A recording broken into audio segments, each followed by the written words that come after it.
injustice la te mi ngi yóbbu réew mi situation boo xam ni c'est malheureux. d'accord si xibaar yi ma am altine bay wees yow bokk nga si leader politique yi mujjee gis Ousmane Sonko bi nga ko gisee yan kàddu moom ngeen weccoo lan ngeen mujjee tàggatoo balaa ñu koy yóbbu Sébikotane. Ousmane Sonko c'est un homme très digne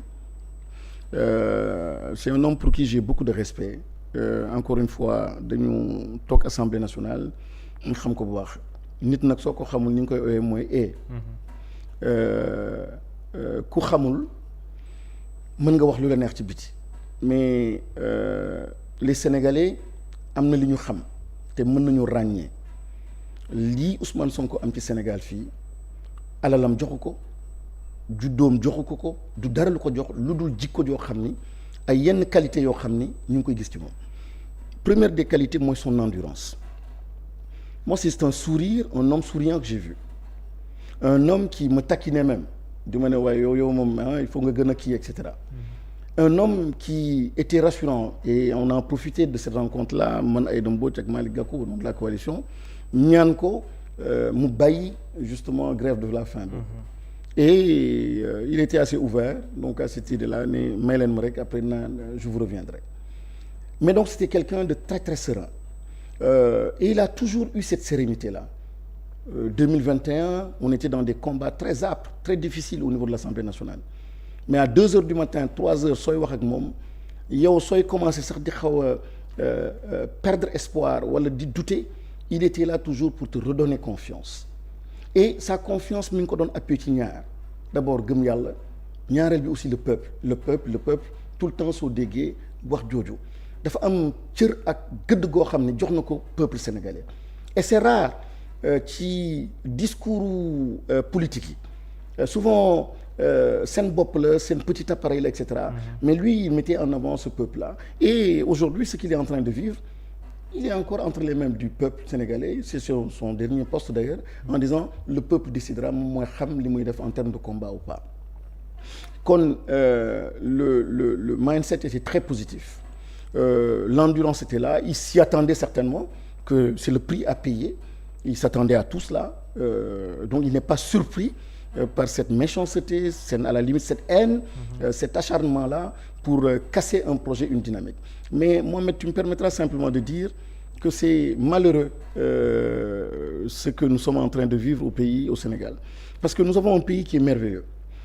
une nation qui est merveilleuse nation boo xam ne gisul pël gisul séeréer gisul jaaxanke gisul dara di mu gis simplement la nation sénégalaise une nation sénégalaise boo xam ni soo jógee Fongolimbi wala jógee Fatick wala jógee fële Casamance qui te donne la chance même de devenir président de la République j'ai du respect pour le président Macky Sall ses parents c'était pas des ministres ou des enfants de présidents etc mais je suis fier de dire que notre pays a permis à un Macky Sall qui a fait l'école publique sénégalaise et qui est de parents très modestes ñoo taxaw accéder donc à la magistrature suprême et quand un jeune sénégalais di yëg ni à partir de rien du tout du sud à partir de rien du tout di tabax li mu tabax simplement sur la base donc de ses idées de ses convictions de son endurance je dis Macky Sall est en train de briser la machine extraordinaire de ce Sénégal-là qui produisait à partir de ces valeurs donc liées à une nation forte qui produisait des hommes qui produisait en fait de grands chefs de grands leaders et qui étaient partout dans notre nation et qui permettait à cette nation-là d'avancer mais haine baaxul soxor baaxul ragal tamit baaxul dafa am loo xam ne da koy yàq et aujourd'hui cette affaire-là n'est même pas une affaire d'État c'est une affaire d'homme et une affaire d'ego c'est une affaire d'ego affaire ego boobu moom moo nar a tax simplement que la machine sénégalaise de la nation sénégalaise est en train d'être grippée et c'est malheureux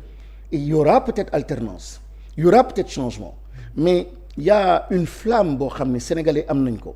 dugal ko ci Ousmane Sonko flamme boobu du fay mukk et ça il faut qu'on soit conscient de ça cette flamme-là sont les Sénégalais qui l'ont allumée c'est pas la personne d'Ousmane Sonko cette flamme-là ne peut pas s'éteindre parce qu'elle correspond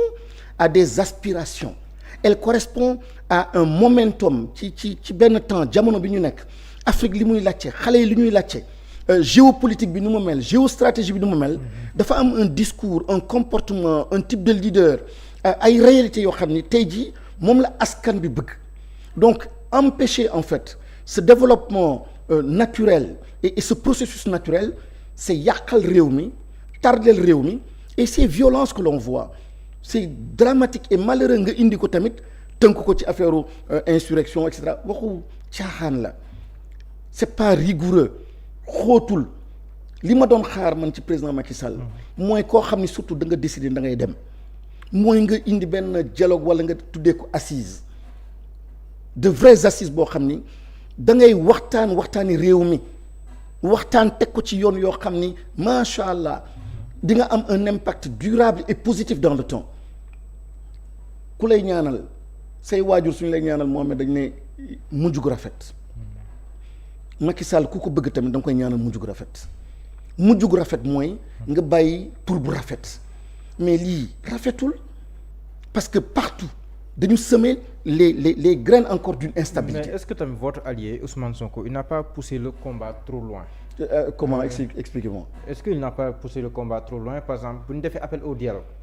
même bu nekkee fekkoon nag si benn situation moo tax ni moom jàppoon nañ ne sax c'était un pistolet sur la tempe mais tamit est-ce que bu répondroon à la main tendue du président Macky Sall loolu du doon apaiser un peu le climat politique d'alors ba nga xam ne ni amaana du ñu actif fii nii. y a pas que Ousmane Sonko dans la coalition Yewwi Askan Wi ñun dañu am parti le parti 7 ñeneen nekk fa tamit seen parti suñu proposition mooy il fallait pas y aller indi nañu bataaxal woon nañu comme ni ñu owee ñeneen ñi pour bokk ci bëgg ñu woon dem position boo xam ne moo doon suñu position parti bokk kaak Ousmane Sonko bokk ak keneen xam moo doon lan mooy ni président Macky Sall du claquer les doigts encore une fois rek ñëpp màpp sans leeral lu bëri mooy première chose la deuxième chose mooy doo dem uyu ji te leerul leen yenn yi au préalable ñetteel bi moom mooy simplement ñun suñu biir au sein de la coalition am na loo xam ne dañ ci bëggoon d'accord yëkkateendoo dóorandoo demandoo et cetera malheureusement mbir yi demee ni mu demee xam ngeen ko mais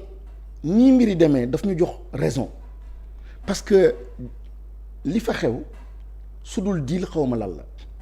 te sànq ba tey maa ngi wax waxu jàmm maa ngi wax postérité maa ngi wax une nation naka lañ koy tabaxee mais Mohamed la chose est sérieuse gestion Macky Sall dafa casser une nation et dafa semer un peu partout les germes de la violence. D'accord. Je m'explique sur le dialogue c'est important. Oui. Parce que dialogue boobu espoir bi nga mënoon am mooy au moins que mu nekk loo xam ni c'est impersonnel mais quand les décisions da nga gis ne dañ ko taaye mu jekk kenn ou benn ñaar ñetti ni rek ko mën a sol ñu waxoon ne du dialogue politique dialogue national la nga gis ni après urgence yi ñu teg yépp kenn waxul waxu agriculture kenn waxul waxu sécurité kenn waxul waxu industrie kenn waxul waxu emploi des jeunes waxuñu immigration clandestine nga yàkkamti indi sax ay notion urgence simplement par rapport à un processus électoral par rapport simplement à deux personnes fut-elle importante dans l'espace politique mais je dis ça ramène et ça nous donne raison parce que dem tamit ci loo xam ne dialogue la pour simplement def ay révisions constitutionnelles repenser des lois pour uniquement 1, 2, 3, 4 personnes même su dee sa affaire baax na ci ruslu na